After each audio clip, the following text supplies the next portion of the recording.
Well, I came ashore here to check out a camp spot. It's a good camp spot, but I got more rain coming, I'm sure.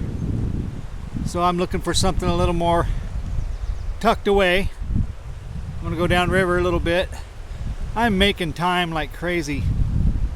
About an hour and a half, I've went 6 miles. So time is not an issue for me right now. I'm going too fast. I'm coming up to the Troy area, and you can see the terrain is starting to change, at least on that side of the river and on the other side.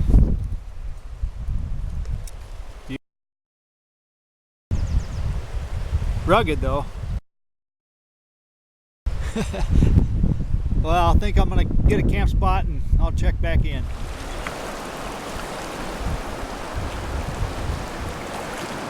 All right, I'm beached again. I'm really glad I went around the corner. I found a really good camp spot that suits my needs a lot better. I'm just giving you a little scenery here. This is right out in front of my camp spot. All right, boat's unloaded.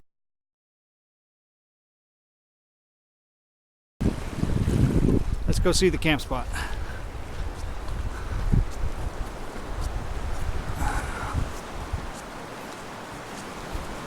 Back in the trees, and I think I'm going to need it again tonight. If it rains tonight, that'll be every night so far. It's rained on me. Didn't expect that, but that's okay. I'm ready for it. All right, as you can see, it's a nice area. Lots of people have camped in here that went down the river. So there's good areas. I got lots of choices. But I'll check back in and show you what I come up with. Bye.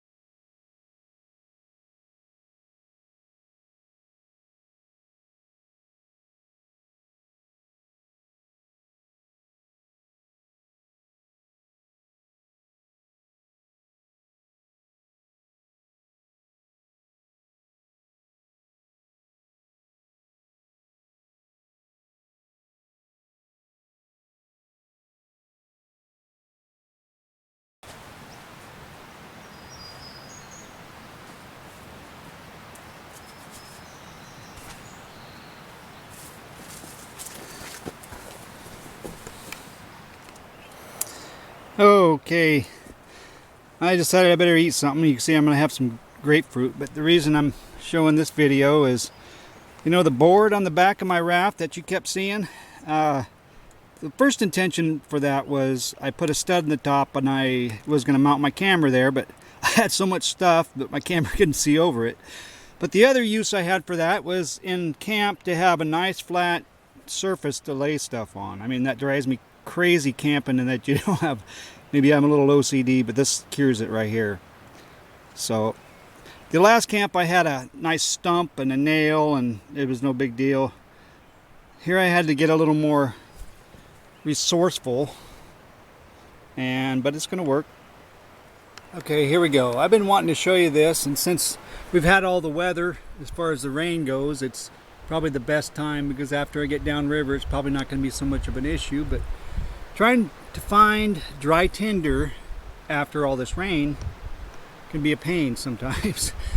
If you find some pitch, you're doing good. But I prepared for this. Let me show you something. These are my little homemade fire starters. It's an eggshell cup that I dipped in wax. They're completely waterproof. I keep them in this little sock here. They stack up. You can take quite a few. And cheap. I just use recycled wax. I've been recently started making candles, so I had lots of wax. And if that needs a little more help, I got pre-split and cut pitch wood, pine, that is like gasoline. But I'll give you a little demonstration here. I got a fire over here. Let me talk about the fire pit. I'm required to have a fire pan for obvious reasons. I mean, look at that. How would you like to be responsible for that? Yeah, if that burnt, yeah. So what happens? You could do a fire in the ground, and these roots of these trees sometimes will catch on and smolder under the ground, and then you leave, and days later, whatever, week later, you got a forest fire. So I got it sitting on a rock, and I got rocks all around. And let me try my fire starter here. Here we go. If I can get the lighter to work.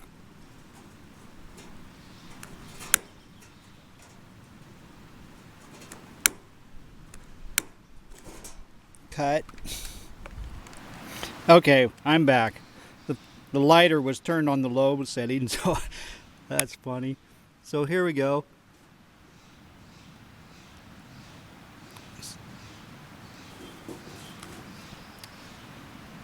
The wax is started. I don't know if you can see the flame down there, but it'll get bigger and bigger.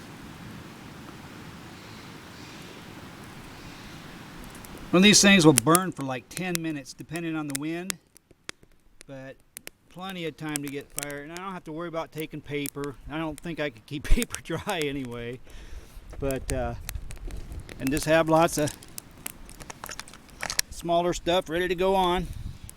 Don't smother it.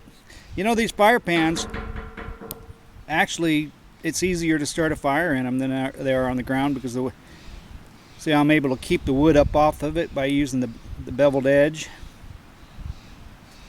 Looks like we got a fire. We'll talk to you later. I was just taking a walk around my immediate area and getting some firewood, and run across this tree. I thought you might want to see it. I believe it's a birch. It's coming out of the ground. I mean, that's the roots right there. And look what it does. Talk about a hard life this tree's had. It's got one trunk there and another one that goes. Let me get back some. Try not to fall down. Yeah. It's laying on the ground, most of it. Isn't that something? This is what I see when I close. After looking at it all day.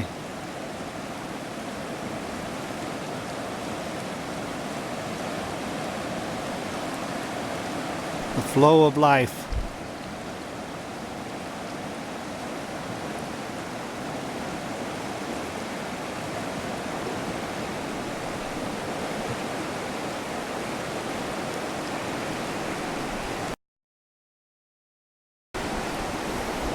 Not bad though. Better than seeing other things, I suppose. Last trip.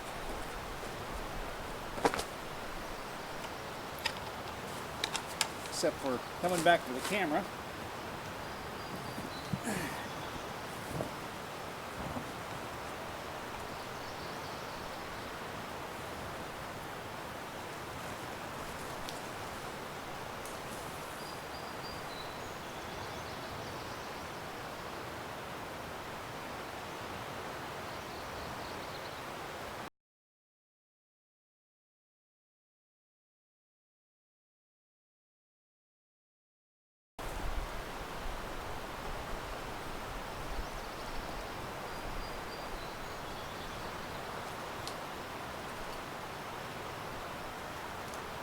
Best check and double check, don't leave anything behind, because there ain't no coming back once you hit the water.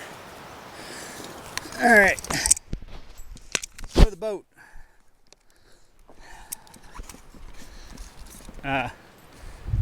One disadvantage of having a camp back in the woods is the trips between the river and the camp, loading time and unloading time, but you know what? After sitting on my butt all day, walking does you good. So I don't mind. It didn't take me long. I'm getting a lot faster at this. And for the rest of it, I think you know the routine. That stuff, that boat. So I'll check in later.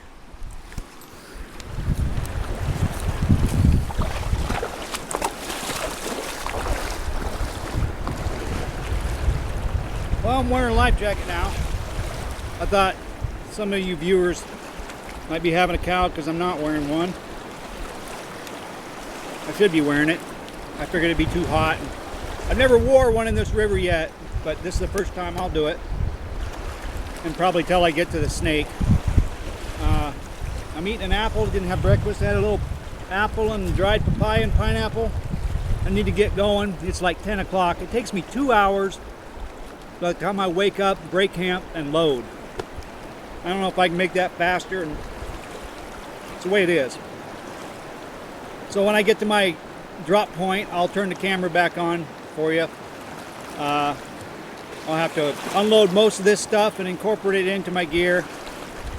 The new supplies, that is, which is a pain, but I don't need most of it anyway, except for the water. I'll have my iced tea dangling in the water, keeping it nice and cool. I'll try to drink more today than I did yesterday. So I'm going to turn the camera off and launch day 4, and I'll have some music for you when I get going down the river. So see you in a little bit.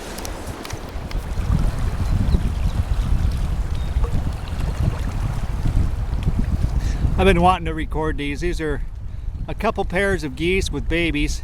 They all have a few different ages and stages. Some got color, some are still gray and fluffy. But what I really stopped here for is to show you I'm getting close to the edge of the civilization. Sorry about the video control here. There's a house up there that's up on Eden Bench. That's near Troy. That's the first house I'm going to see. I won't see any more till I get to Troy, but what a view they must have. Oh, we're getting close to Troy. Usually by this time of the river. Last 2 times I went down, it was in the fall with my buddy. And by here, we were dragging our boats quite a bit. Not now. It's got a lot of water on top of those rocks. This is also where we run into a bunch of different river otters. I think we've seen 22 river otters between here and the bridge. I'll try to get some of those on camera for you if I see them. They're fun to watch. I haven't seen any yet. Back there I've seen some a group of bighorn sheep up on the cliffs. I tried to get a picture of them or a video of them, but I just couldn't hold steady. I took some pictures with my cell phone, and maybe we can get those downloaded too if you want to see them. So I'm going to turn this thing off, and if I see a river otter, you will too. I don't know if you can see that or not, but that's a road. First one I've seen in 3 days. This little town of Troy, coming up to, if you've never been there, it's a little bitty isolated town. I could be wrong, but I'm pretty sure it's only gravel roads coming into it. And so I'm getting closer.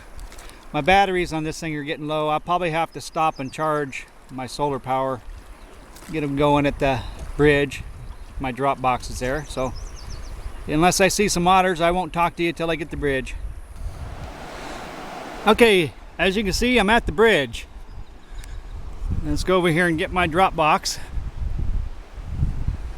Must be some more rafters coming down. Nobody's here, but my drop box is.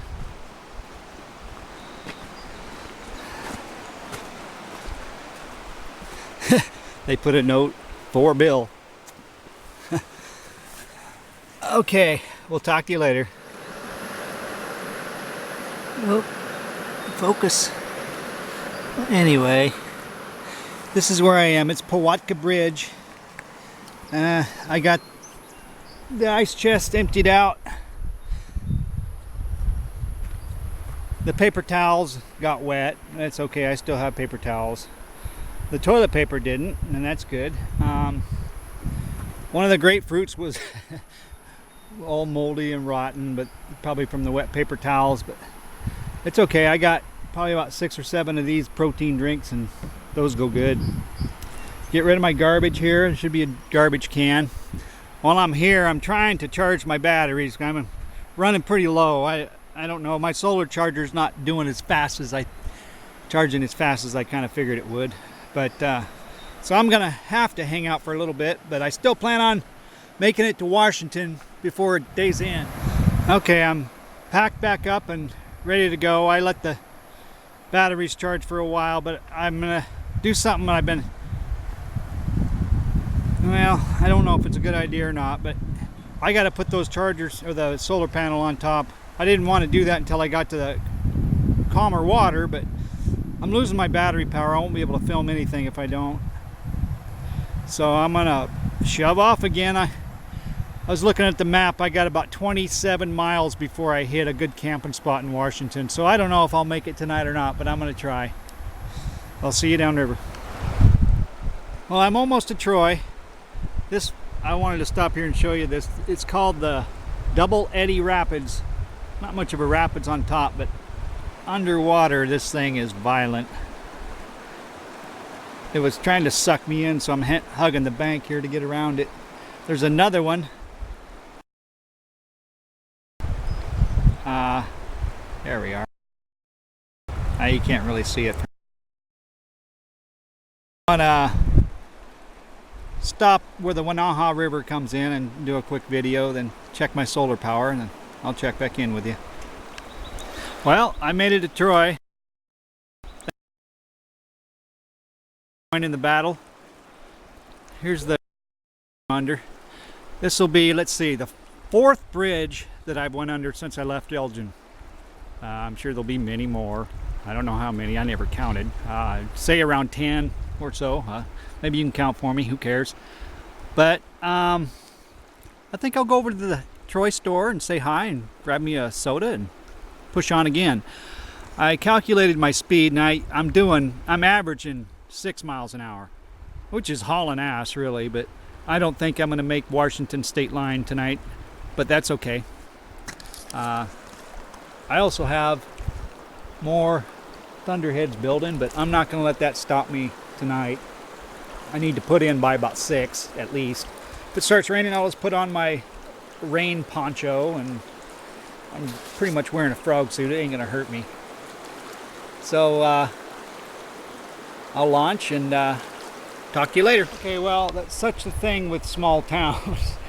The store's not open on Wednesdays. Nice place. They even got a shower house for these campers and stuff. Very nice. I tried to get a pop from the pop machine, and the smallest bill I had on me was a 5, and it wouldn't take it, so I didn't need a pop anyway. So I'm gonna go downriver. Here we go. Bridge number 5. It's called Mallory Bridge, just past Troy a little ways. Doing good. Stick with me. I'm still wearing my life jacket. I can't hardly breathe with it, but for those of you that were concerned, hope it makes you feel better. So I'll talk to you in a little bit. There's an old homestead and barn. I like that kind of stuff. Wanted to give you a closer to the water view of how much these things are rolling when it's boiling. I mean, it's 3-foot swells, I suppose, but I've been in parts of this where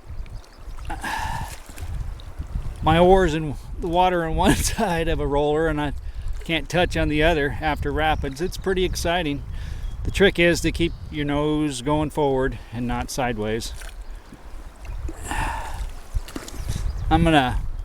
I can't stop filming. I'm probably just gonna run this thing until it runs out of battery, then I'll try to charge it tonight when I get to camp. My solar panels are still going. Sorry about the lens cap there. And if I see something else exciting, I'll share. Peace out. Well, I got the camera sitting in a tree. I hope the wind don't blow it off. As you can see, I got the boat unloaded. Got out of my waders because I'm not going to set up camp in those things. Got into some dry clothes and made a discovery that my dry underwear that I dried isn't dry anymore. So I'm a real savage right now. I'm underwearless. So I thought you might like to see me putting this on. It's a tight fit, and there's a method to it. A lot easier going off than it is going on. You get your arms in there.